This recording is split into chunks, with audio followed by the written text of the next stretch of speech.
Welcome back to Western Kabuki. This is Alex Goldman. With me, as always, is Juniper. How are you?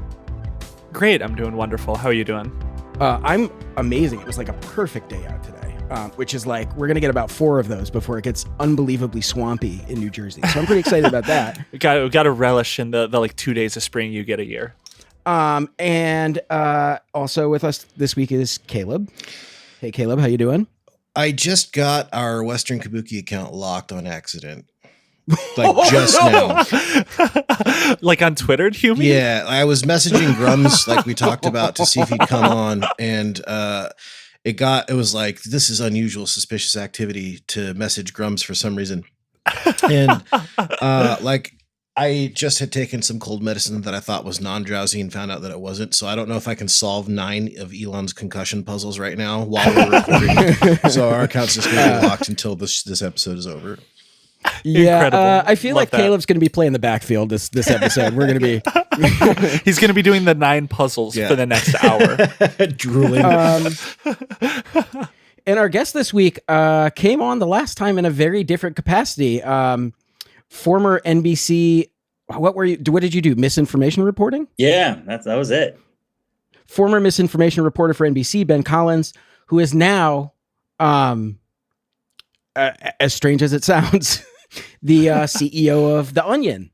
Ben, thanks for coming on the show. Absolutely. It still sounds very stupid to me that that's even real. And also, I think the last time I was on, it was like extremely morose because like the world was ending and my way of combating it was just being like, that's not true. And that's just like, that's not a great way of doing that. I'm excited to talk to you guys. And this is it's very stupid that I'm the CEO. I agree with you. I agree with the trepidation. Yeah, no, like before we started recording, like I was saying that like I genuinely thought like you were doing a bit at first. I thought it was like a funny little Onion joke that you were in on or something. I didn't believe that. I'm going to be honest, Ben, because you like hadn't tweeted in a while, and then you started like vague tweeting something that was like kind of strange and violent sounding. I was like, oh shit, Ben lost it. Yeah, I think I tweeted. Let me get the exact.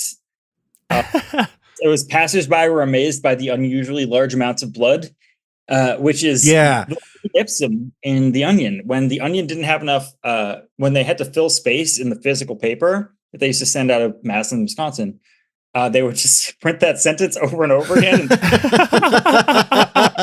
I did not know that. I was like, oh fuck, Ben snapped. Okay.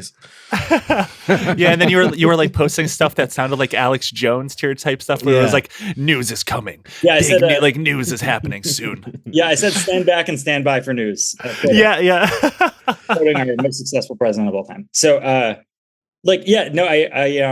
this is just as big of a surprise to me as it is probably to you guys. Like I've never really owned much of anything. And so I put on Blue Sky. This is how this happened. This is a true story. I put on Blue Sky. I was like, how do we save The Onion? Because Adweek had posted that The Onion was aggressively for sale and they had just killed Jezebel at Geo Media. And how long ago was this? This was January 20 something. So like very recent, like 3.5 months ago. Yeah. And so I posted that on Blue Sky and I was like, I have $600. How can I do and, I had just put in my notice at NBC, but I was writing a book. I was writing a book about crazies and all this stuff. It's a bad way of doing it. I was so depressed writing this book. And Leela Brilson, who's from Chicago, who writes for Flaming Hydra, one of the great current co-ops in the internet right now. She reached out to me and she was like, but seriously, how do we do this? Like, I'm from Chicago. This is it's an institution here. And how do we save this thing? Like, who do we call? What do we do? So I was like, I'm a fucking reporter. I can make a phone call. I can what this is. So I just started calling people who knew how to, like, how much it might be for sale for and who might want to buy it with us and how to do it and all this stuff. And then, 2 weeks later, I was like, oh, I guess this is my job now. This is what I'm doing. I guess I'm trying to buy The Onion for a living now. And I called my friend Danielle Sterlet, who used to work at Tumblr when Tumblr was really good and wasn't purchased by one of the 5 companies that exist. So like, wow, that was like 15 years ago then. Yeah, it was a long time ago. Yeah. Yeah. 12 years ago. And she used to run the community and product there. And I was like, you know how to do this, right? And she was like, not really. And I was like, well, you're the closest person that I know who knows how to do this. So she also started making phone calls. And then suddenly we were just sort of like staring down the barrel there. Like we had the opportunity to buy this thing. We got in touch with this guy, Jeff Lawson, who wanted to buy it for the same reasons, just to make sure it was out of the hands of a bad guy, because it's an important part of my life. And it just worked out. Like we were really worried that somebody like Elon was going to come and buy it and ruin it, or somebody was just going to scrape it for parts and turn it into like an AI website or something. And I mean, that's been something we've been talking about kind of recently. Like one of our last episodes, we talked about like all these dying media companies. You know, they get bought out by these massive financiers and just gut them completely until they're gone. That happens so much. What I want to stress to everybody is that like you can do this. Like there are, I don't know if there are tons of rich people or whatever, but you can also we were going to go at it with a bunch of small dollar donations to go at this. If you love a thing and it just died or is about to die or something, they might just call back and be like, sure, what do you want for it? The world is sort of like Facebook Marketplace. I'm just letting you guys know this. You guys can do it. I know it sounds crazy. Like instead of buying like a fucking China set or something, you can go and buy a company. It really is possible. Like I will say now is the hard part. Now getting everybody moved over insurance, making sure everybody's still employed and, you know, the payroll works and all this stuff, getting all that stuff is really hard. And calling people who know how to do that, that's the hard part. But like the last 3 months, like it was just like, I think we can do this. I think, and it just kind of kept happening. And the coolest part about this whole thing is hearing other people. They're like, maybe I can buy LA Weekly, or maybe I can buy Bitch Magazine, or maybe I can resurrect this college that just died or something. And I'm here to tell you, look, it's kind of possible. And I'm saying this right now as a white guy. I just want to stress this as well. Like this is the most white guy confidence thing that's ever happened. But I do think it is possible, because if you go to a person who is losing money on something and you think you have a plan for it to make money and you give them money, they might just let you have it. So you're saying that we could own the Babylon Bee. We could buy it. First of all, we're gonna be your competitors. I don't know what that is. I've never heard it. Wow, my man has retired really hard. I just really hope that they love our Lord and Savior Jesus Christ. It's really all I care about. The whole satire magazine. So like, as long as they're doing that, that's what matters. So can I ask you, because I remember very clearly in the past maybe 18 months, your Twitter feed, when it wasn't you antagonizing Elon Musk, which was a fair amount of it, you sounded really pessimistic about, like, it almost sounded pessimistic about the role of like misinformation reporting. Like you sounded pessimistic about what you were doing. Like you didn't want to do it anymore. Well, am I imagining that? No, that's exactly right. I mean, the arm of the state had been leveraged against anybody calling out the lies of the American right. It's just true. Like, you know, there was a Jim Jordan's committee, which was ironically called the Committee on the Weaponization of the Federal Government. And he was weaponizing it against academics throughout this country. Like he was trying to get like FOIAing emails from state universities of people who are teaching how information flows in the internet. And he was saying, you're doing a disinformation reporting, therefore you are trying to silence conservatives, all this stuff. They'd effectively criminalized the concept of my work. And no one was allowed to talk about it because you had to 50-50 it in these buildings. Like you had to go and, you know, the news was like, well, on one hand, we might subpoena some college students today. However, that's one of the, you know, that's one half of the equation, and that might be good. Like that's absurd. Like we have created in traditional news, in traditional media, we've created a world that never really existed before, where the dumbest idea in the world, or the most violent idea, or the idea that criminalizes thought, criminalizes academic work, criminalizes the concepts of students looking into what's true and false, that had to be taken as 50-50. Like that might, and that's a thing that didn't exist until very recently. Like they worked the refs so aggressively that I had like anybody who was doing my kind of work, from an academic to a student to a researcher to a journalist, was truly under threat from the government and being abetted by our bosses, regardless of who it was, because they were either they were relying on access for journalists, or they're reliant on donations from researchers. It's still going on, but I'm just not part of it anymore. Now I tell dick jokes on the internet. It's much more freeing that way. When you say it's 50-50, like, people were sort of putting up the most insane ideas ever, and you had to be like, well, on the one hand, this is bullshit, but on the other hand, what if it's not? Is that what you're talking about? Yeah, I mean, like the framing, especially internally, I think, there was like a 6-month span where you just say like, that's not true. And then clearly people got to the executives of these places and were like, no, like, I don't know what to say. And like, there was no one was defending the disinformation reporters of these places. You either had to go into hiding. Like there's some really, like this really good reporter, Donny O'Sullivan at CNN. I don't know if he's not in hiding, but like, he went and did documentary work, because it's like, you can take more time and be more deliberate with what you're doing. You can't do the day-to-day disinfo work. And also we just got drowned out. Like, Elon Musk bought the pipes, and with it, every social media company that was previously monitoring this sort of thing shut down their work. There was this thing called CrowdTangle that it used to monitor disinformation on Facebook and things like that. It used to monitor all information, but you used to be able to tell when some piece of shit lie from Dan Bongino or something came from. You should be able to like direct it directly towards him. They shut down that tool, and they shut down their whole team around that. There is no one checking for lies in the air anymore. And that was a concerted effort, and it was helped out by people like Matt Taibbi and Glenn Greenwald and all these true weirdos who are just unbelievable detriments to American journalism.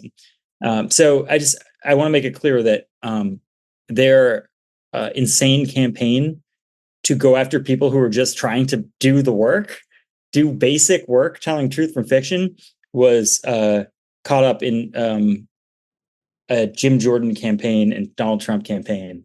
So that's like super interesting, because I never heard that was like a very intentional, very like, it doesn't even sound like it was behind the scenes necessarily, but I didn't really hear too much about this very concerted effort to like come after, and I hate to say it this way because it sounds very like mainstream media, but like to come after the truth, or like to come after like reporting, like that's very like democracy dies in the darkness type thing to say. But like, you don't take my word for it, right? Like, there's this woman named Kate Starbird, incredible. She was the best women's college basketball player in America. Her dad was her dad has a Wikipedia page about him being this like American hero in like the army or something. And she's this incredible woman, and she runs this information studies department at Washington University, which just so happens to be a public university. And as part of this moral panic around disinformation, like the concept of like studying where information goes on the internet, they are currently withholding, like they have subpoenaed her every email she's ever sent. Like, imagine that happening to you. And they're going to use that to Pizzagate her. Hopefully they get bored of the concept of yelling about disinformation by November or something. But they're literally holding that to Pizzagate this woman, and whatever, she's just waiting to see what weird email she sent one day that has a strange connotation or something. And that's like, that's fucking McCarthyism times a million. Like, it's horrible. And that is just what they would do to academics. Now imagine what they would do to public figures and all these other people who put themselves out there. It was a concerted effort that was abetted by some of the dumbest motherfuckers on the planet to really like suppress speech in the name of pretending like you're protecting speech. It's I cannot believe I'm saying this fucking word, June. It's Orwellian. No. 1984, Kafkaesque. Yeah, it's all of that. The only book that ever happened. So okay. sounds like a difficult place to be as a disinformation researcher. Yeah. Or and reporter. So when you saw this idea, were you like, all right, fuck this book. I'm just I'm doing this. yeah. Like, Well, I mean, dude, I was in a point in my life where I was like, I'm gonna move to like the beach and just look at the ocean for like years. I really was. Like, I mean, I was done with that business immediately. Like, it's not a winnable fight. Like the fight against people who have no accordance to the truth, like don't like find it fun and funny when they ruin people's lives. Like I just didn't want to be a part of that anymore. It's not a world that I want to live in. And then when this came about, it was a joke to start. Obviously it was a joke. I put it on right. If I was earnestly interested in buying like even like a sandwich, I would go to a shop. I wouldn't just like, I wonder if anybody has sandwiches out there. You know, I wouldn't do that. Yeah, no, that sounds like something you drink like a single beer and you're like, it would be really fucking funny. Like you're just hanging out with someone like, it would be so fucking funny. Let's own the Onion. But I also like, after a couple of phone calls, it became very clear it was like really doable. And when you say that, like, what does that mean? Like, what do these phone calls sound like? Who are you calling? Who owned the Onion? Give us a little bit of the history of the buying and selling of the Onion, because I don't know much about it other than I remember 10 years ago, maybe it moved from Chicago to New York and like they fired a bunch of people and everybody was pissed off. That's like the last thing I remember about sort of the inner workings of the Onion. Right. So like in the Onion, first of all, in the Onion universe, the Onion has only been sold once, and it was to the Chinese Yuan Mei Amalgamated Fisheries. That was in 2009. That was a whole different story. But outside of that, wait, is that real or is that a joke? What? Oh, that's it. They did a whole bit for a long weeks at a time, where they were sold to the Chinese and they were sold to a plastics and fishery company. I wasn't really. I was like a child back then, so I missed some of that. And then, by the way, immediately after that, they started a campaign for a Pulitzer, and I was like, you got to pick one of those guys. So, like, you can't pretend to sell yourself at the Chinese and then immediately campaign for a real Pulitzer. In the real world, the Onion was born in Madison, Wisconsin. It was basically a college satire newspaper. And then after a long period of time, when it started to bubble up, like they were featured on like Conan O'Brien's show, they moved to New York City, and they had big dreams, and they had like an IFC show, the Onion News Network, and they had this incredible YouTube channel when they got this infusion of private equity money, like VC money, which includes a show that you should all watch called Sex House. It's on YouTube. I'm not going to give away the plot of this, but it is framed as a reality show, and it is actually an ambient horror movie.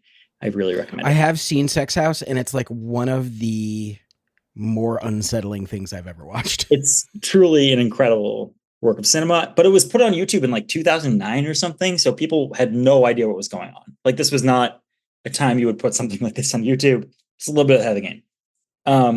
But then they got bought by Univision when they started Fusion and all these other things in what we like to call, Alex and I would like to call probably the zero interest rate economy, where people are just like throwing it around because they thought it was I remember that. The same thing as water, like you just find it and just throw it wherever you do. In that time period, they had a lot of staff and a lot of hits, and they were really true to themselves, and they did a lot of crazy stuff. But that money didn't last forever. Then they created Clickhole, which I love, but that was sold. I love Clickhole. Yeah, Clickhole was like, when that came out I was obsessed with Clickhole when it started. Clickhole is just an incredible thing. Yeah. I mean, I would say the best piece of writing on the internet is "Which one of my garbage sons are you?" I don't know if Yeah, no, if I remember correctly, they did like a lot of really funny like video bits too. Like they had like a YouTube channel really early on that they uploaded a lot of really good content on that was just like genuinely really funny. Yeah, one of their YouTube. Another thing I recommend is The First Time I Ran Out of Radishes, which you also should look up on YouTube. I think about it all the time. I kind of speak like this out loud now and sound like a person who's completely lost his mind, but it is It's a really good, useful thing. But that I was love sold. the money hole one where they were debating the ups and downs of the giant pit where they light money on fire. And that lady was just like, I love the money hole when they're all arguing about it. I don't know. Great content. Clickhole is the best. It's great stuff. Yeah. There is a Clickhole article that I read probably 5 times a year, which is the oral history of Mad Men. I don't know if you guys have ever read No, this. I haven't. It's what is that one? So good. So the it's just like there's stuff in there like they held auditions, and the person who could say advertising the loudest was the person who got the job. There's a part where so I'm looking at it right now, and they say they're talking to Ed Carroll, the president of AMC, and it says, at that time, the only thing airing on AMC was a show called Broderick Names Them Roderick, which was a reality show by Matthew Broderick holding divorced men at gunpoint and forcing them to change their legal name to Roderick against their will. We aired the show 24 hours a day. Needless to say, we were looking for some original programming. Yeah, they had some good shit. Yeah. But even like a couple days ago, I retweeted a Clickhole thing that was a picture of George Lucas, and the quote was, "I haven't decided yet." And then the attribution was George Lucas on what hiccups are called in Star Wars. Just amazing shit. This is not a joke. I can prove this right now. You guys can see it. But I was just out to drinks with my co-conspirator here, Leela, and her baby. Obviously, we all drank, especially the baby got hammered. It was horrible. And I had to bring up this Clickhole article, which is called "Landmark Win: LA is finally restoring the Hollywood sign to its original sentence." And the original sentence, which they have as they Photoshop this, is, "Wow, Hollywood! What a great place where the stars are out in droves and it's close to the beach." And that's our Hollywood sign. It's just an amazing thing. Anyways, they are. There was still like the Clickhole room, and like the offices still have all the Clickhole stuff in it, even though they were sold to Cards Against Humanity in 20 something teen. Okay, that's insane. I didn't realize they were sold to fucking Cards Against Humanity. What the? This is a weird world that we live in. Also a Chicago company. I'm sure that happened like over some malort somewhere that we don't know about. So what else happened? Oh yeah. So Fusion sold to Geo Media, which is a private equity firm. They bought a bunch of stuff like Deadspin, Jezebel, and stuff, which they systematically sold off or killed. And that's why I was worried, is that they would sell it off to the wrong hands or get killed or something. They also focused heavily on this thing called programmatic advertising, which is like one weird trick ads that you would see on the bottom of this really garbage stuff. Wait, so what is that? I'm sorry, I don't know if I know what that is. Programmatic ads are like the ones that are like those shitty ads that are like this one weird trick to reverse aging. Where it's some disgusting piece of fruit that's like this weird, you know what I'm talking about. Yeah, I do. Yeah. It's like this doctor hates this sort of type shit. Yeah. Yep. That's so the one. What I learned when getting this company is that not only are these garbage and they make everything worse and they make you not want to use this website, but it's like incredibly seductive to people who would own this website, right? Because it's like we saw it's an easy way to make money. Like you make lots of guaranteed money off this stuff.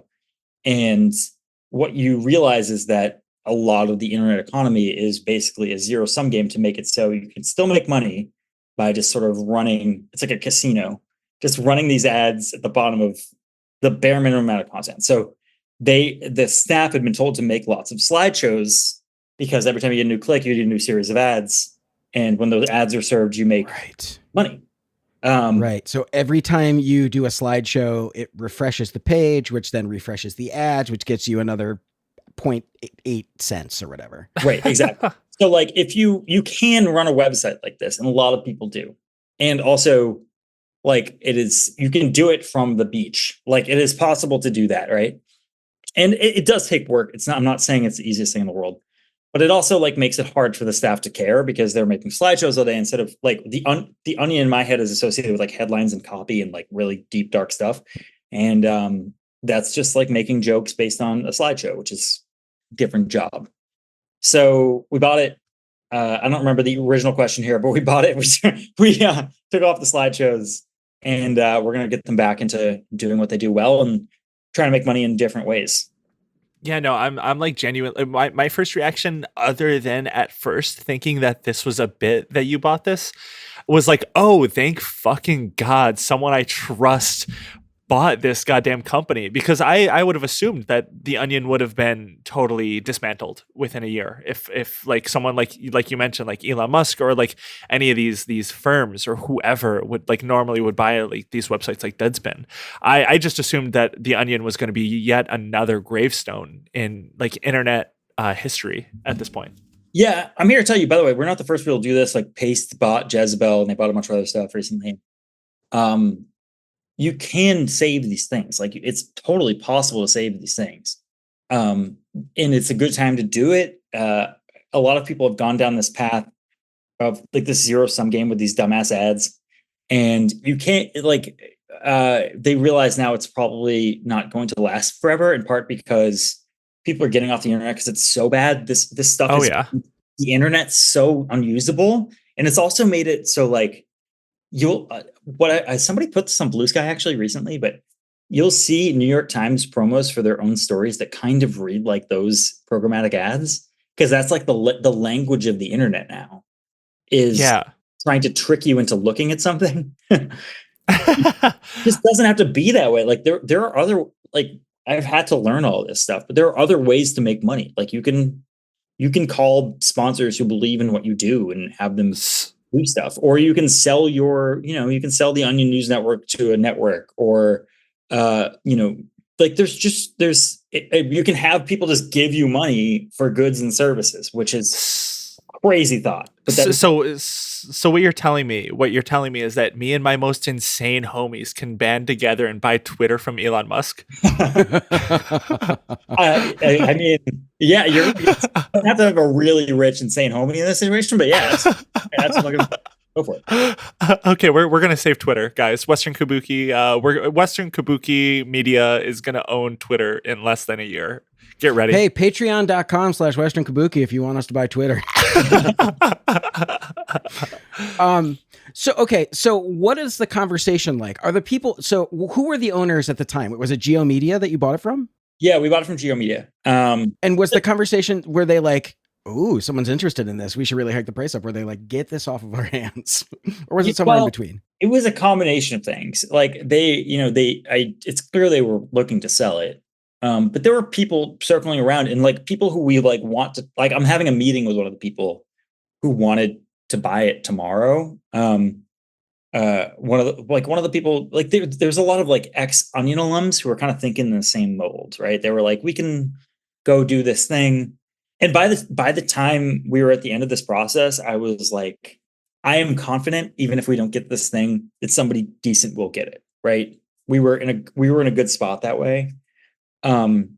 Like we were a little nervous, but a couple of people or groups or something that we'd heard about, because there was like a whisper network about this, which I didn't expect to happen. But largely, like I thought if we didn't get it, somebody else similar to us would get it, who really understood the thing. Like our goal was to get it and also grow it and build it in the way that the staff wanted to do it. And like the staff has been so happy to not be writing slideshows and to be able to like dream again and think in the way, because they weren't even allowed to make TikTok videos. Like that's where they were so focused on this strategy that they couldn't do basic stuff that a media company would do.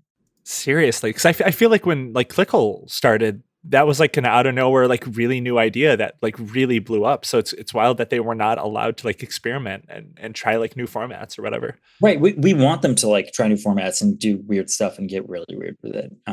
But like, again, if you're trying to feed that beast, it has nothing to do with being creative, really. I mean, it's not nothing to do with it. That's not fair. It has nothing to do with like experimenting with new formats and doing all the stuff that keeps you up to date on this stuff. It's running a website in a really specific way. And I don't think the Onion is just a website. It's like, what I've realized, it's like a way of speaking that has like sort of transcended the last 30 years. It's like being an idiot, but not being an idiot. And that is a really important part of my life. Like I need to be a huge dumbass and also not be and also sound like I know what I'm talking about. That's like, those are the most important part of my life. I mean, and especially like being online, that's the most fun part of being online is being able to be a dumbass, but in a fun way that like is enjoyable for you and other people, Yes. And you need to like, it's pivotal to me that can be a career to people in the future. You know what I'm saying? If I'm a teenager, I need to be possible that I can be a dumbass for a living, even if I don't get to that goal. So it's like with me, the Onion existed just for that reason. Okay, so when you were like, okay, I really want to buy this thing, did you have to do grown up stuff like like write a business plan? Or were you just like, fuck it, let's just do it? It's absolutely brutal. Like I just realized that like Cigna, the health insurance company, doesn't take like staffs that are less than like 50 people or something. So now we have to like pick a whole new health insurance thing, but like, in which it will do, by the way, it's not a problem, but it's just like basic shit that I've done that before for companies. It's a pain in the ass. it is. It's just a pain. And like, thankfully, that the good news is about this, the best thing that I've learned this whole time is there are people who are conceivably, potentially sexually attracted to paperwork. Like they are. That's a disease. Oh, we have to do something about those people. We have to put them underground. Dude, I used to think that. I used to be like, oh my God, these people are fucking disgusting. And then I really needed them in my life. And now I'm like, oh my God, thank God for the sexually attracted to paperwork people. But like I've had to like lean on those people in my life. And that's another thing that I've learned too is not so hostile towards business majors now, are you guys? Well, I haven't started a business yet, so I still am very very hostile toward them. We'll see. No, I just like calling people is not hard. Like calling people who you think might be able to do something, and then that worked out pretty good.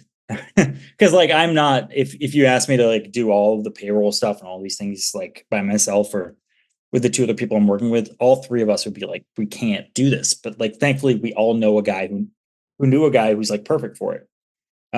So the grown-up stuff sucks, but it leads you down a better path and it allows the people who are funnier than you to do the funny people stuff. So what I'm learning is there is a purpose in learning that profit equals revenue minus costs on a chalkboard. There's some value there. I mean, kind of, but like, yeah, man. Honest to God, I have been working off of the what is the fake Microsoft Word suite that exists on the internet, like something. I was like, Open Office. Open Office. I was like, I have to get cool Microsoft Excel now. This is horrible. But yeah, that's how the last few months of my life have been. Let me ask you this: what is your job then as the CEO of the Onion? Nothing personal, Ben, but you're not. You are not writing these stories, I assume. Oh no, I would never. I don't want to get in it. You would never. I wouldn't. Honestly, no fucking way. No, like there's, for example, we have a lot of like IP to deal with. If I want to bring back the Onion News Network, I have to call some guys to make sure that shows up on like a television near you or a streaming service near you or something. There's a lot of like businessy stuff we have to do. Like we have to move offices at some point. We have to make sure the staff, like I said, make sure the staff's fed and happy and healthy and all good in that regard. And like, there's just basic like stuff that we have to fill up. Like they've been living without a social media editor for a while. We have to make sure it's in a place where it can grow and be big and the best Onion it can be in the future. And that's sort of where I'm at. Like I try to make sure that they are put in front of the right people. Yeah, no, I think like I think it's only up and up for the Onion right now. Going back to like specifically what you did before, because you used to work in misinformation. Do you think that's kind of I don't want to say a dead end, but like maybe not a dead end, but like more of a demoralizing career. Like, and like, what do you think that what like does that necessarily look like says? in 5 years? Yeah. And like, what do you think about like that in terms of where politics will be? Like, do you think that's like the world that we're going to live in is just the most mind-numbing, mind-rotting misinformation nonsense, not due to like not people like not doing their job, but just due to the circumstances that we live around? Yeah, no, I talk about this a lot with my friends on this beat. I think we're living in a golden era where like the interests of capital and the interests of like telling the truth were sort of just lined up during the Trump period, because Trump just like loved to not tell the truth about shit. And he was also apparently probably with TV, and he also hated all of the network executives and stuff. So if you went on TV and you said like this guy's lying about everything and here's the proof, no one's gonna be like, but is he actually telling the truth? Like there was none of that going on, right? But he single-handedly, I would say, made it so pervasive in the other American party in the United States, that we've determined it gets 50% airtime regardless of what they say, if it's true, if it's violent, if it's anything. That became unmanageable to people trying to remain on the plane for campaign events, and that seeped out of my beat seeped out of that and made it harder for everybody else, I would say, on that beat. Um, and I will say, like the people who pretended to be like reporters in this time, trying to like crack open the disinformation industrial complex, the stupidest people on the planet, by the way. Now that you're no longer like working in this field, can you call these people out? Can you say like they're all there? Oh, Glenn Greenwald, like those types. Yeah. Tremendous harm, not just to the truth, but to like the concept of even saying something could be true or false, like that it is raining outside.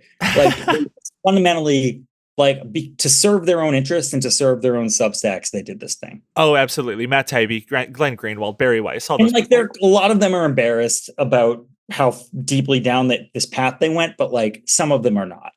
And that's always the weird thing to me too, is like everyone who has like a small, like you could have seen this coming. Like everyone knew what was happening. Like, do you think were they just like so soaked in the nonsense of what surrounded them? Like were they really convinced of what they were doing, or were they just that self-serving? There is that expression, do not attribute to malice that which can be attributed to stupidity or whatever, but some of it just screamed malice to me. Like some of it was just personal. It's not a lot of it, especially on the other side of this. I think if you are not allowed back on as a talking head on CNN or something, and that really means something to you, you lose your mind. Like these people really go nuts. And like I love cable news. It's fun and it's interesting. And honest to God, the anchors at MSNBC are wonderful and incredible people. And they fight so hard. They're just like, really, they're dogs. They're so good. If I never appeared on cable news again, it would be totally fine. Like it's like it's a nerve-wracking experience, and I'm sure my mom's friends would be upset they didn't see me on there anymore. But like I just don't care. Like I just don't care that much. But like for some people, I think they grew up in an era where showing up on CNN, showing up on MSNBC, showing up on the television was like this sign that you've made it. And then suddenly they weren't getting booked anymore because they're like, maybe one of their articles was really good and it just didn't get on there because it didn't align with somebody's thing or whatever, or like a booker forgot about them or something. And it broke their brain.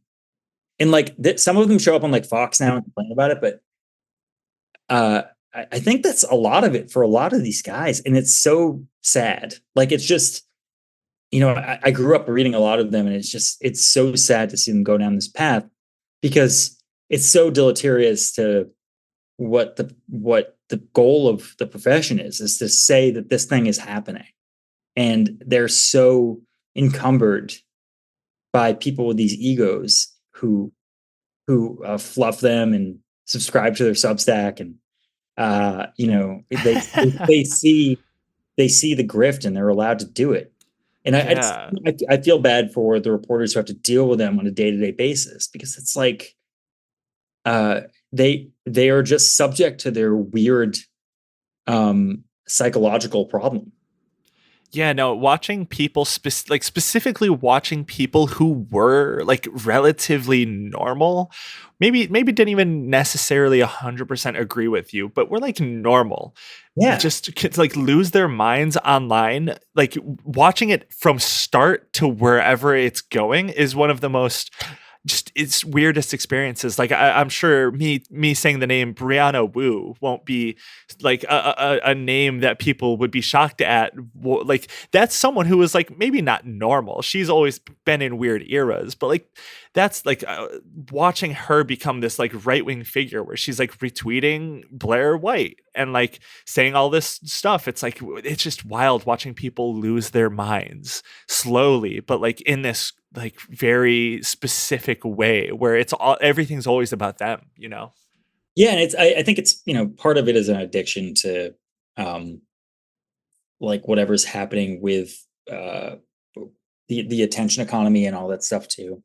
I don't want to sound like Jonathan Haidt here, but like it's part of it is like there's some sort of like casino like element where Twitter's like a slot machine that really feels Yeah, yeah. and they're like, oh my god, I gotta keep refreshing until somebody says something nice. And I think that's definitely part of it. But look, I think at the end of the day, misinformation reporting was like weirdly a golden era. It was like a really good time um, for journalists who were able to say like, this is just not true. This is not a 50-50 political thing. This thing that he's saying is not true. It's not a partisan thing. It's just like, this guy's saying a thing that's not true. He put a Sharpie over a hurricane map. Like, there's just like basic stuff. But now, if you put a Sharpie over a hurricane map, I feel like it would be, if you went on cable news, you'd have to say like, well, some people use Ticonderoga pencils on hurricane maps. And is that bad? Like, you would have to find some weird angle to 50-50 it. I don't know what's going to happen to that beat, but I will say the people who are still grinding are unbelievable, because the amount of bullshit they put up with from true psychopaths just to get basic information out there, truly heroic stuff. And I hope that I hope people start understanding what's going on, because they've been made villains by some of the most contemptuous people in America, in Brazil. Yeah. No, it's a weird it's a weird place to live in. Like, yeah, no, I'm curious, like, genuinely, who knows how this next election is going to go, but it's going to be interesting if Trump wins and we kind of just return to form, if we kind of just return to that era again. Like, I don't know what anything's going to look like in a year from now. Who knows? But it'll be interesting to find out, I guess.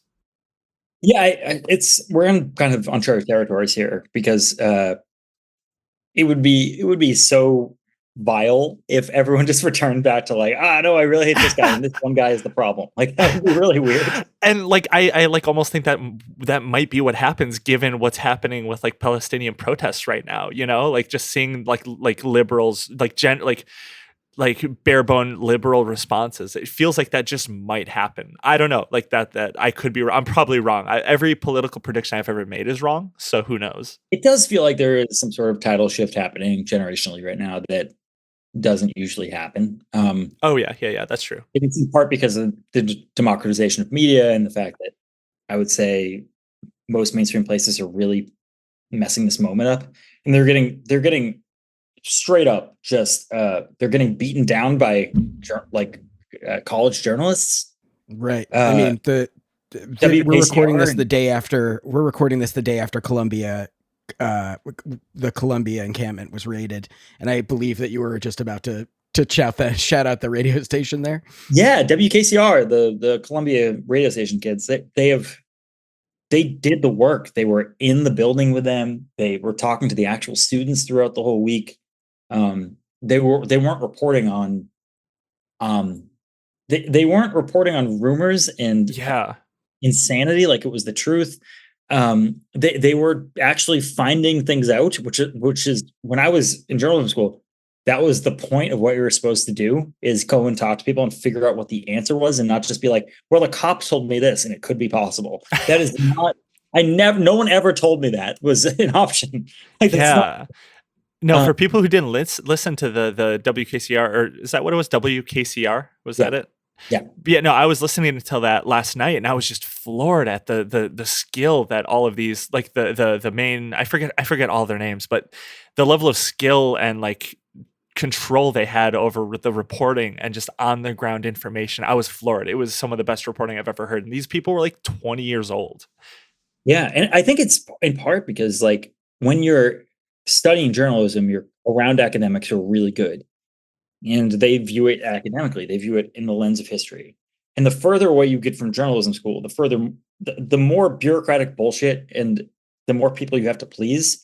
And slowly it withers away at those ideals that you have and the stuff that you're taught. And I do think that that's part of it. Like, they are being taught this in real time, and they have to practice it in real time. I mean, it's not only that, it's like you get a safe position at at a vaunted institution and you don't want to fuck it up. Yeah. And they are starting to tell you, well, actually, we report this way. And this way is much more like, what's the name of that dude? Jay Rosen, who the New York University guy, he calls it the view from nowhere. I feel like that's sort of what the New York Times does, the view from nowhere. So like, they're like, well, we actually do it this way, where we're like, who can say whether it's good or bad that we're helping arm Israel with this huge multi-billion-dollar package? Like, they're just like, we can't say.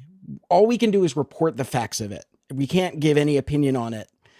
We can't put ourselves in. We can't give people the perspective from inside of it. Their view of objectivity is like the New York Times view of objectivity is. Here is something that could or could not have happened, but a cop is telling me it happened, and the people who are there are telling me it didn't. And the truth inherently has to be somewhere in the middle. My version of objectivity, and so is the student journalist here, is I went there and I found out what the fuck happened. Like, that's, to me, the second thing is very clearly the right way of doing this. The first thing is politics. Like it turns every single event into politics. I mean, you have to show your work to some degree to be able to like come to those conclusions. You have to be like, well, this is why, I am writing this conclusion in this story. But I don't want to read a story where at the end they're like, well, we don't know what's right and we don't know what's wrong, but stuff's going to happen in the future probably, which is like so much of, I find myself shouting at the Daily, which I still listen to every fucking day. And I shout at it every day because I'm just like, what are you guys doing? This isn't reporting. Like, this is just, you like talk to some schmuck who's obviously wrong. And you're like, well, his opinion is as valid as this person who's obviously right. Yeah. That's what it is though, Alex. We've been through this, for many years, is that for every stated position, there has to be an opposite in the eyes of the New York Times. Sometimes it's just not true. Sometimes it is true. Right. But like very frequently it is, or it isn't. And that, like, they're playing rhetorical tricks on people by doing this. They're just like, they're winding themselves into like weird circles to protect themselves from sometimes the very hard reality of pissing off a group of people. Like, for example, today, the New York Times, the NYPD said that the proof of outside agitators at these protests was a pretty standard bike cable lock that I had when I lived in New York City. And they said that no one has a bike lock like this. It's too big. The chain on it is too big. But if you don't have a bike like that in New York City, your bike's going to get stolen. Just the way it is. And the way it was largely framed in the media is like, well, the cops are saying this, but and it could mean that there are outside agitators. But on the other side, this is not really proof of anything. The truth in that frames it as if the truth is somewhere in the middle. But the truth in this situation is that they found a fucking bike lock. That's what happened. And the NYPD should not be allowed to reframe this whole debate around. And specifically the way they framed that too was like, oh, these are professionals. Like professional what? Like protesters? Professional agitators. Like agitators? Yeah, like it's insane. It's insane that they were allowed to even say that on air. Yeah, it's crazy. But I will say, I've turned your beautiful podcast with beautiful people on it. It's like fucking journalistic integrity debate. And I just would rather, I'm just going to go jump off a cliff. I'm so sorry. No, I brought it's us funny. here. I was actually thinking about this notion that you have that like there was a brief period of time where you could be telling the truth and you didn't have to equivocate. And like when I think of the best Onion headlines, they are the ones that like are actually just like a knife in your heart because they really cut to the point that pretty much all media is afraid to. Like, no way to prevent this, says only nation where this regularly happens. Like, most iconic one, yeah. To be real with you, man, like before this ever happened, somebody said, I was talking to one of my old editors, and he said, what place would you be in charge of right now if you really wanted to, make an impact in journalism? I'd be like, so I said it was the Onion. It's because right around that time they put out that article that said, I think the exact headline is, "It is journalism's sacred duty to endanger the lives of as many trans people as possible. Yeah. A modern classic, frankly. A Yeah. modern classic. And that's nothing calls out a moral panic better than them. And they did this during the Iraq War. They were a huge deal in my political awakening when everyone was talking about freedom fries and all this bullshit. And they put out a headline like literally 1 week to the day after the Iraq War started, that said, this war will kick off a wave of anti-Americanism, a shockwave of anti-Americanism. Is a point counterpoint. It was that versus no, it won't. Yeah, I remember that. Like, it's the perfect fucking headline. And that's like pre-Dixie Chicks being canceled and all this shit. They just always took brave stances when the media just got hoodwinked by stuff. They have a AI headline. Can I find it really quick? I'm so sorry. I'm gonna like search for something really quickly. Yeah, take your time. Guy who sucks at being a person sees huge potential in AI. And that's what everyone was doing around saying like AI is going to change everything and like we got to be careful, it's dangerous, the robots are going to gain sentience. And they published that, and like they've just always been this like very calm reasoned thing when everybody else was like absolutely engulfed in panic. Yeah, hell yeah. Ben, how could the average person, our listener, help and support The Onion? So we are going to have a membership thing in a few months. I don't want to like let the cat out of the bag. You can currently give us $1 on Stripe. You can go to our website, but like that's just not a thing you should do. I mean, unless you want to, please give us $1. But we are going to have a membership in a couple months that will bring back a lot of old Onion columnists and a bunch of other things that you guys would probably miss in the paper. And we're also going to try to bring back the actual physical newspaper. And I know it's crazy. But we have grand designs for making a subscription thing that people actually want. And we want to make sure the staff does exactly what they want to do. So I'm not going to say anything more than that right now, because I've only been here for 5 days, but we do want them to be able to like own this thing and push it out there and make some money for themselves that way. Amazing. Well, I think we're all genuinely rooting for you. Let's try to get the internet away from like the pussy and bio replies. Let's like actually get this shit back. I will fine, June. I'll stop making pussy and bio replies. All of them were you this whole time. Yeah. Ben, is there anything else you need to plug, or are we all good? No, I mean, you guys are the best. Like, honestly, I'm very, it's an honor and a privilege. I mean that sincerely. Man, thank you so much. It's very Thank you. exciting. We're looking forward to seeing what you guys come up All right, with. cool. Talk soon. Yeah, totally. Have a good night. Yeah, bye.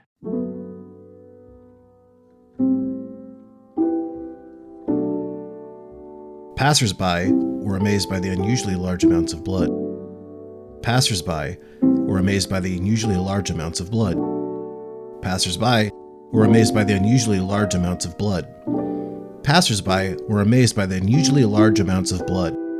Passers-by were amazed by the unusually large amounts of blood.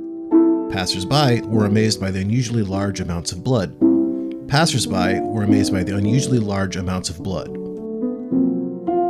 Passers-by were amazed by the unusually large amounts of blood. Passers-by were amazed by the unusually large amounts of blood. Passers-by were amazed by the unusually large amounts of blood. Passers-by were amazed by the unusually large amounts of blood. Passers-by were amazed by the unusually large amounts of blood. Passers-by were amazed by the unusually large amounts of blood. Passers-by were amazed by the unusually large amounts of blood. Passers-by were amazed by the unusually large amounts of blood. Passers-by were amazed by the unusually large amounts of blood. Passers-by were amazed by the unusually large amounts of blood. Passers-by were amazed by the unusually large amounts of blood. Passers-by were amazed by the unusually large amounts of blood. Passers-by were amazed by the unusually large amounts of blood. Passers-by were amazed by the unusually large amounts of blood. Passers-by were amazed by the unusually large amounts of blood.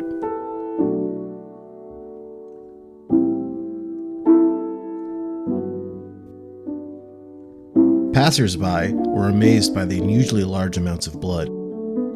Passers-by were amazed by the unusually large amounts of blood. Passers-by were amazed by the unusually large amounts of blood. Passers-by were amazed by the unusually large amounts of blood. Passers-by were amazed by the unusually large amounts of blood. Passers-by were amazed by the unusually large amounts of blood. Passers-by were amazed by the unusually large amounts of blood. Passers-by were amazed by the unusually large amounts of blood. Passers-by were amazed by the unusually large amounts of blood. Passers-by were amazed by the unusually large amounts of blood. Passers-by were amazed by the unusually large amounts of blood. Passers-by were amazed by the unusually large amounts of blood. Passers-by were amazed by the unusually large amounts of blood. Passers-by were amazed by the unusually large amounts of blood. Passers-by were amazed by the unusually large amounts of blood. Passers-by were amazed by the unusually large amounts of blood. Passers-by were amazed by the unusually large amounts of blood. Passers-by were amazed by the unusually large amounts of blood. Passers-by were amazed by the unusually large amounts of blood. Passers-by were amazed by the unusually large amounts of blood. Passers-by were amazed by the unusually large amounts of blood. Passers-by were amazed by the unusually large amounts of blood. Passers-by were amazed by the unusually large amounts of blood. Passers-by were amazed by the unusually large amounts of blood. Passers-by were amazed by the unusually large amounts of blood. Passers-by were amazed by the unusually large amounts of blood.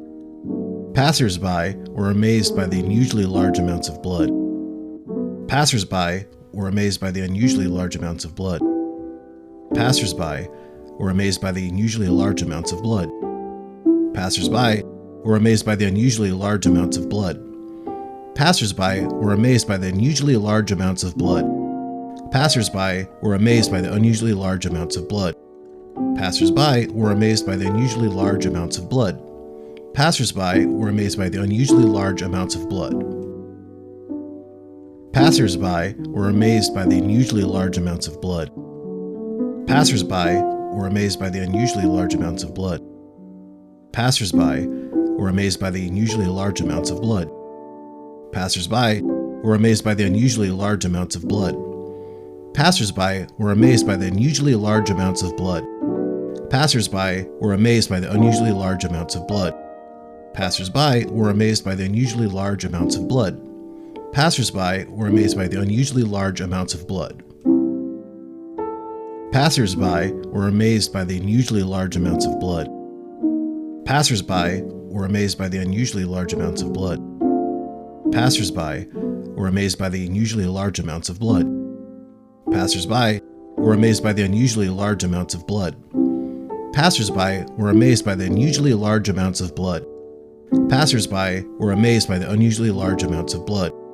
Passers-by were amazed by the unusually large amounts of blood. Passers-by were amazed by the unusually large amounts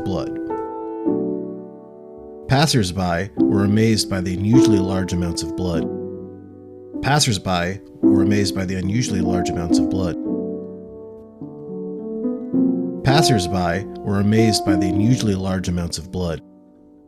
Passers-by were amazed by the unusually large amounts of blood. Passers-by were amazed by the unusually large amounts of blood. Passers-by were amazed by the unusually large amounts of blood. Passers-by were amazed by the unusually large amounts of blood. Passers-by were amazed by the unusually large amounts of blood.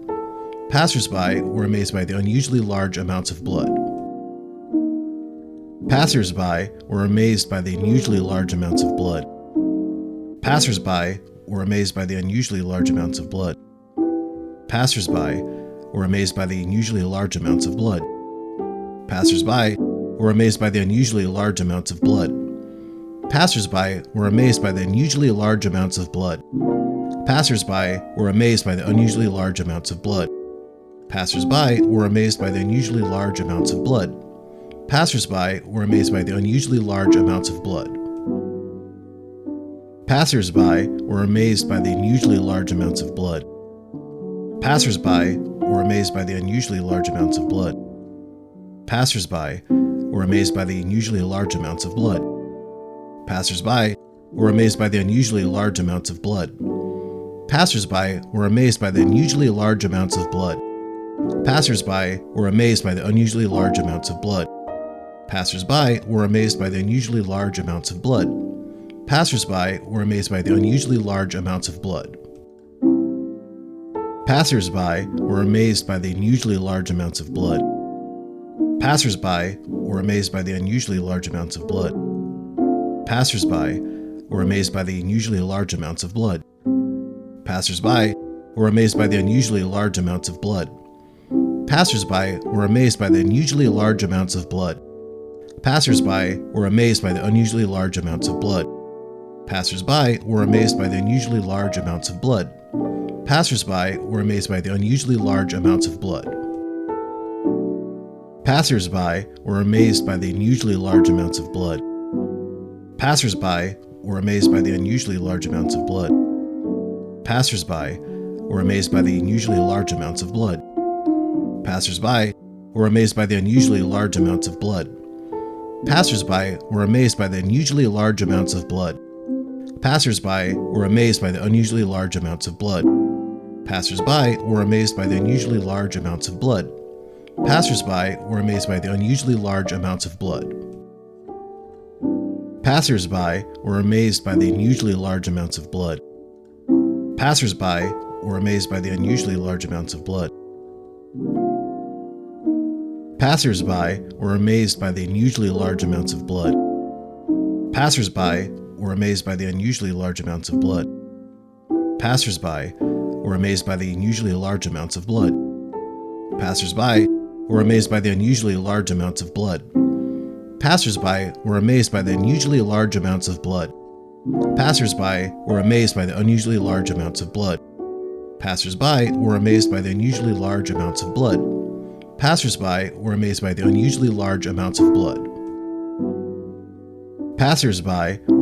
by the unusually large amounts of blood. Passers-by were amazed by the unusually large amounts of blood. Passers-by were amazed by the unusually large amounts of blood. Passers-by were amazed by the unusually large amounts of blood. Passers-by were amazed by the unusually large amounts of blood. Passers-by were amazed by the unusually large amounts of blood. Passers-by were amazed by the unusually large amounts of blood. Passers-by were amazed by the unusually large amounts of blood. Passers-by were amazed by the unusually large amounts of blood. Passers-by were amazed by the unusually large amounts of blood. Passers-by were amazed by the unusually large amounts of blood. Passers-by were amazed by the unusually large amounts of blood. Passers-by were amazed by the unusually large amounts of blood. Passers-by were amazed by the unusually large amounts of blood. Passers-by were amazed by the unusually large amounts of blood. Passers-by were amazed by the unusually large amounts of blood. Passers-by were amazed by the unusually large amounts of blood. Passers-by were amazed by the unusually large amounts of blood. Passers-by were amazed by the unusually large amounts of blood. Passers-by were amazed by the unusually large amounts of blood.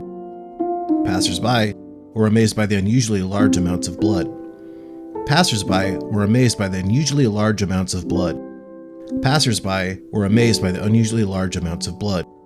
Passers-by were amazed by the unusually large amounts of blood. Passers-by were amazed by the unusually large amounts of blood. Passers-by were amazed by the unusually large amounts of blood. Passers-by were amazed by the unusually large amounts of blood. Passers-by were amazed by the unusually large amounts of blood. Passers-by were amazed by the unusually large amounts of blood. Passers-by were amazed by the unusually large amounts of blood. Passers-by were amazed by the unusually large amounts of blood. Passers-by were amazed by the unusually large amounts of blood. Passers-by were amazed by the unusually large amounts of blood. Passers-by were amazed by the unusually large amounts of blood. Passers-by were amazed by the unusually large amounts of blood. Passers-by were amazed by the unusually large amounts of blood. Passers-by were amazed by the unusually large amounts of blood. Passers-by were amazed by the unusually large amounts of blood. Passers-by were amazed by the unusually large amounts of blood. Passers-by were amazed by the unusually large amounts of blood. Passers-by were amazed by the unusually large amounts of blood. Passers-by were amazed by the unusually large amounts of blood. Passers-by were amazed by the unusually large amounts of blood. Passers-by were amazed by the unusually large amounts of blood. Passers-by were amazed by the unusually large amounts of blood. Passers-by were amazed by the unusually large amounts of blood. Passers-by were amazed by the unusually large amounts of blood. Passers-by were amazed by the unusually large amounts of blood.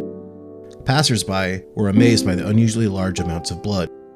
Passers-by were amazed by the unusually large amounts of blood. Passers-by were amazed by the unusually large amounts of blood. Passers-by were amazed by the unusually large amounts of blood. Passers-by were amazed by the unusually large amounts of blood. Passers-by were amazed by the unusually large amounts of blood. Passers-by were amazed by the unusually large amounts of blood. Passers-by were amazed by the unusually large amounts of blood. Passers-by were amazed by the unusually large amounts of blood. Passers-by were amazed by the unusually large amounts of blood. Passers-by were amazed by the unusually large amounts of blood. Passers-by were amazed by the unusually large amounts of blood. Passers-by were amazed by the unusually large amounts of blood. Passers-by were amazed by the unusually large amounts of blood. Passers-by were amazed by the unusually large amounts of blood. Passers-by were amazed by the unusually large amounts of blood. Passers-by were amazed by the unusually large amounts of blood. Passers-by were amazed by the unusually large amounts of blood. Passers-by were amazed by the unusually large amounts of blood. Passers-by were amazed by the unusually large amounts of blood. Passers-by were amazed by the unusually large amounts of blood. Passers-by were amazed by the unusually large amounts of blood. Passers-by were amazed by the unusually large amounts of blood. Passers-by were amazed by the unusually large amounts of blood. Passers-by were amazed by the unusually large amounts of blood. Passers-by were amazed by the unusually large amounts of blood. Passers-by were amazed by the unusually large amounts of blood. Passers-by were amazed by the unusually large amounts of blood. Passers-by were amazed by the unusually large amounts of blood.